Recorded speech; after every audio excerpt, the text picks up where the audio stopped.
بسم اللہ الرحمن الرحیم۔ قربانی کس نام پر کرنی چاہیے؟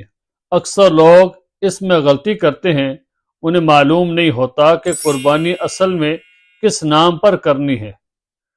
کچھ لوگ تو قربانی اپنے ماں باپ کے نام پر کرتے ہیں، والدین کے نام پر کرتے ہیں، اور کچھ لوگ اپنی اولاد کے نام پر قربانی کرتے ہیں، یعنی اپنے بچوں کے نام پر قربانی کرتے ہیں، اور کچھ لوگ اپنی زوجہ یعنی اپنی بیوی کے نام پر قربانی کرتے ہیں، اور کچھ لوگ اپنے مرحوم یعنی فوت شدہ لوگوں کے نام پر قربانی کرتے ہیں، اور کچھ لوگ حضور نبی کریم صلی اللہ علیہ وسلم کے نام پر قربانی کرتے ہیں۔ تو اس مسئلے کو سمجھنے کی ضرورت ہے کہ ہمیں قربانی کس نام پر کرنی چاہیے۔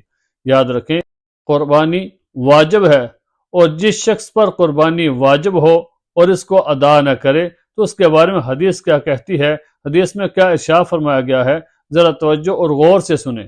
حضرت ابو ہریرہ رضی اللہ تعالی عنہ سے روایت ہے، رسول اللہ صلی اللہ علیہ وسلم نے ارشاد فرمایا، جو شخص قربانی کی وسعت رکھنے کے باوجود یعنی قربانی کرنے کی طاقت رکھنے کے باوجود، جو نصاب کا مالک ہونے کے باوجود قربانی نہ کرے، فرمایا کہ وہ ہماری عیدگاہ کے قریب بھی نہ آئے۔ دیکھیں اس حدیث کے اندر کتنی سخت تنبیہ کی گئی ہے اس شخص کو جو قربانی کی وسعت رکھتا ہے، نصاب کا مالک ہے، اس کے پاس اتنی طاقت ہے، اتنا مال ہے کہ وہ قربانی ادا کر سکتا ہے۔ فرمایا کہ اگر وہ نہیں کرتا تو وہ ہماری عیدگاہ کے قریب بھی نہ آئے، یعنی عیدگاہ میں آ کے نماز پڑھنا تو دور کی بات ہے، اس شخص کو تنبیہ کی گئی ہے کہ ہماری عیدگاہ کے قریب بھی نہ آئے۔ کتنی سخت وعید ہے، تو ہمیں اس مسئلے کو سمجھنے کی ضرورت ہے، اور اپنے اوپر سے جو ہمارے اوپر قربانی واجب ہے اس کو ادا کرنے کی ضرورت ہے۔ تو قربانی کے واجب ہونے کی کون سی شرائط ہیں، ہمیں کس طرح پتہ چلے گا کہ ہمارے اوپر قربانی واجب ہے؟ یاد رکھیں، قربانی کے واجب ہونے کی کچھ شرائط ہیں۔ نمبر 1، فرمایا کہ مسلمان ہونا، عاقل ہونا، بالغ ہونا، مقیم ہونا، یعنی کہ سب سے پہلے مسلمان پر قربانی واجب ہوتی ہے، کافر پر قربانی واجب نہیں ہوتی۔ پھر عاقل پر قربانی واجب ہوتی ہے، جو پاگل اور مجنون ہے اس پر قربانی واجب نہیں ہوتی۔ پھر بالغ پر قربانی واجب ہوتی ہے، بچے پر قربانی واجب نہیں ہوتی۔ مقیم پر قربانی واجب ہوتی ہے، مسافر پر قربانی واجب نہیں ہوتی۔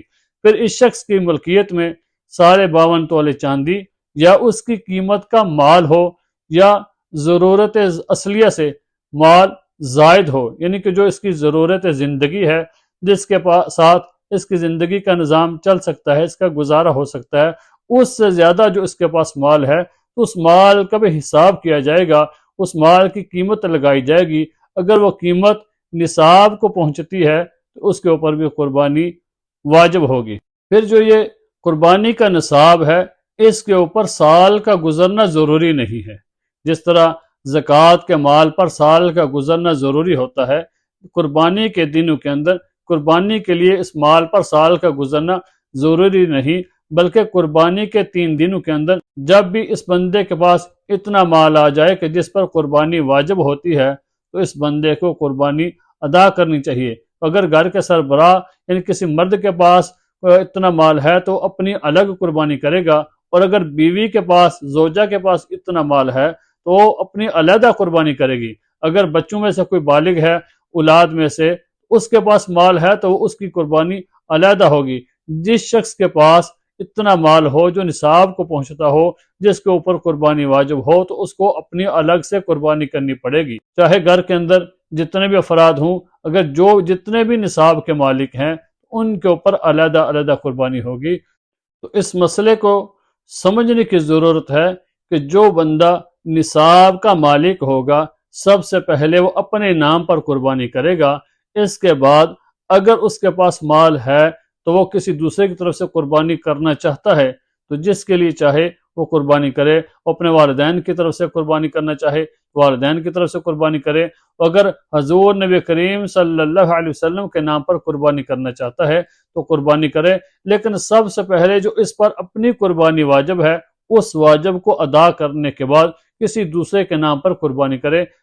آج کل ہمارے ہاں لوگ یہ بھی غلطی کرتے ہیں کہ ایک سال جب قربانی کر لیتے ہیں، قربانی ادا کرتے ہیں تو اگلے سال کہتے ہیں جی ہم نے پچھلے سال قربانی کی تھی تو اس سال کیا کرتے ہیں کسی دوسرے کے نام پر قربانی کر دیتے ہیں۔ تو یاد رکھیں قربانی ہر سال واجب ہوتی ہے، ہر اس بندے پر قربانی واجب ہوتی ہے جو نصاب کا مالک ہو قربانی کے دنوں کے اندر، تو اپنی ہر سال قربانی کرنے چاہیے۔ یہ نہیں سوچنا چاہیے کہ ہم نے پچھلے سال قربانی کی تھی تو اس سال کسی اور کی قربانی کرتے ہیں، بلکہ اپنی علیحدہ سے ہر سال قربانی کرنا ضروری ہے، واجب ہے۔ پہلے اس کو ادا کریں تو پھر کسی دوسرے کی طرف سے قربانی ادا کریں۔ اللہ تعالی ہمیں سمجھنے کی اور عمل کرنے کی توفیق عطا فرمائے۔